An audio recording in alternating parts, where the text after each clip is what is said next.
हदीस पाक में भी इसकी ताकीद फरमाई,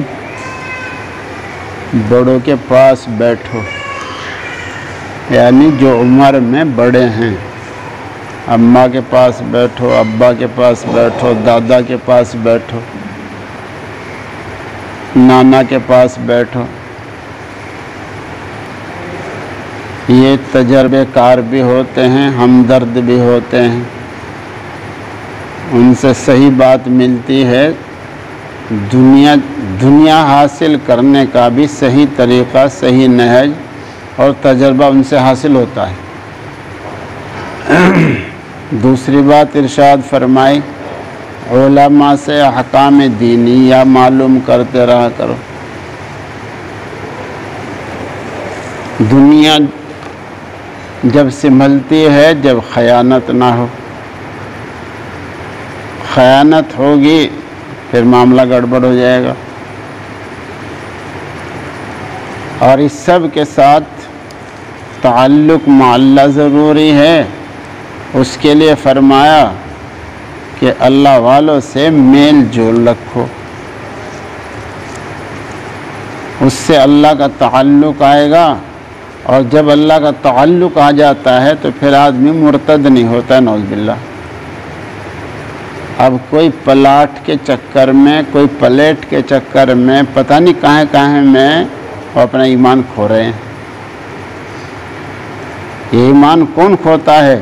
ये वही खोता है जिसको ताल्लुक़ में अल्लाह नहीं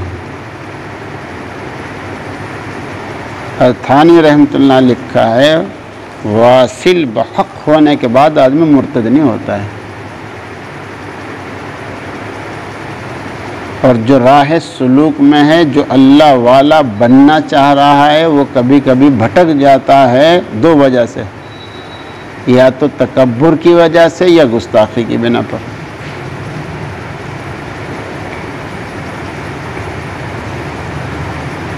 ये तकब्बुर बड़ी ख़तरनाक चीज़ है। तवज्जो के साथ सुनो। हदीस पाक में बुज़ुर्गों के पास बैठा करो ज़ाहिरन उम्र के एतबार से बड़ा मुराद है, क्योंकि वह अहले तजर्बा और अहले बसीरत और कामिल अक्ल होते हैं और उनसे इस्तिफ़ादा कामिल होता है। और उलमा से अहकाम दीनिया पूछते रहा करो और हुक्मा से मिलते जुलते रहा करो कि इससे उन हक़ाइक़ का इंकिशाफ होता है जिनसे उलूम और अमाल और अखलाक और अहवाल की तकमील होती है। फ़ायदा जो हदीस में फरमाया कि बड़ों के पास बैठा करो, इसकी तफसीर को ज़ाहिर इसलिए कहा गया कि मुतबादिर कसीर इस्तेमाल मुहावरात और नुसूस में यही है। चुनाचे मल्लम यरहम सग़ीरना वलम यक़िर कबीरा में बिला इख्तिलाफ यही मुराद है और यही कसरत से सग़ीर का मुकाबिल लाया गया है। और सग़ीर में दूसरा एहतिमाल गालिबन कलमादूम है, तो तक़ाबुल करीना मुराद मज़कूर का होगा। नीज़ कुबरा को इस हदीस में मुकाबिल लाया गया है उलमा और हुक्मा के। तो अगर बड़ाई से मुराद इल्म और दीन में बड़ाई हो तो तक़ाबुल न रहेगा, और ये खिलाफ ज़ाहिर है।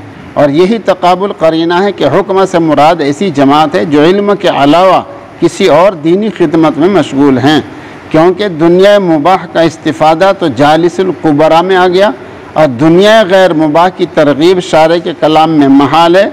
बस दीनी ही फ़ायदा हो सकता है जो खिदमत इल्मी से मुमताज़ हो, तो ऐसी जमात सिर्फ सूफिया ही की हो सकती है।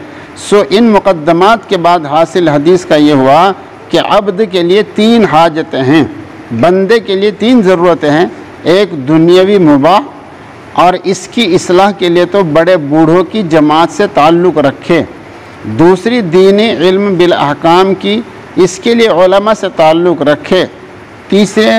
तीसरी हाजत दीनी तकमील ज़ाहिरी और बातिनी, इसके लिए सूफिया किराम से ताल्लुक़ रखे।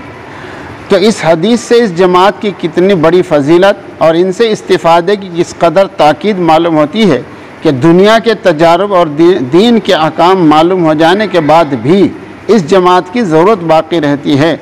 और खालितू को साइलू के मुकाबले में फरमाना इशारा इस तरफ है कि सूफिया से इस्तिफ़ादा ज़्यादा मकावलत और मसाइलत पर मौक़ूफ़ नहीं, बल्कि बिला ज़रूरत शदीदा अक्सर मुज़िर हो जाता है। कमा यअरिफु अहलुत तरीक़, नीज़ खालितू को जालिसू और साइलू के मुकाबले में लाना इशारा इस तरफ भी है कि सूफिया से कमन व कैफन ज़्यादा ताल्लुक़ की ज़रूरत है, क्योंकि मुजालसत और मुसाइलत का ताल्लुक़ तो कलील कसीर सबको शामिल है और मुखालतत बिदून तकरार व कसरत लुज़ूम के मुतहक़्क़िक़ नहीं होती। हफ़नी रहमतुल्लाह अलैह ने भी हुक्मा की तफसीर में एक वजह यही इख्तियार की है सुक़ाल अविल मुराद अहल तसव्वुफ़, और अज़ीज़ी ने अहलुल्लाह की सोहबत में ख़ासियत ये भी ज़िक्र की है कि वो अगर किसी शख्स की तरफ नज़र कर लेते हैं तो वह शख्स बासआदत हो जाता है, और उसको वाक़ियात व नज़ाइर से मुअक्कद किया है। सो अज़ीज़ी का ये कौल भी मेरे इस इस्तिंबात की ताकीद करता है कि इस जमात सूफिया से मुंतफ़ा होना मुकालमत पर मौक़ूफ़ नहीं, क्योंकि अज़ीज़ी ने नज़र के साथ मुकालमत की शर्त नहीं लगाई।